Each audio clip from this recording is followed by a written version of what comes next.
giorni che abbiamo richiesto all'amministrazione se poteva intervenire per poter tagliare l'erba nelle aiuole. I commercianti di via Facciolati sono delusi, esasperati, ancora in attesa di ricevere dal sindaco una risposta chiara sul progetto del tram. Ora sono alle prese con l'erba alta che ha invaso le aiuole davanti ai loro negozi e sui marciapiedi. Non abbiamo visto ancora nessun intervento e quindi noi commercianti, insomma, per cercare di rendere decente la zona, ci stiamo arrangiando con mezzi propri e stiamo cercando di tagliare l'erba e pulire un po'. Delusissimi, anche perché l'anno scorso l'abbiamo tagliata noi, quest'anno anche un po' ha contribuito anche la pioggia che è cresciuta a dismisura.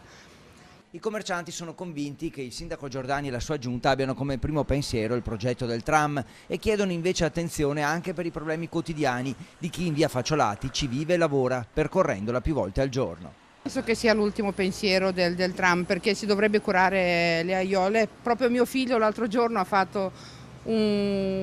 ha scritto lui 2 frasi che proprio delle aiuole di via Facciolati. In alcuni tratti ormai l'erba arriva al ginocchio e allora, un po' come provocazione, un po' come necessità, ecco i cittadini improvvisarsi giardinieri. Qui per esempio potrebbe sorgere un piccolo ma utilissimo polmone verde.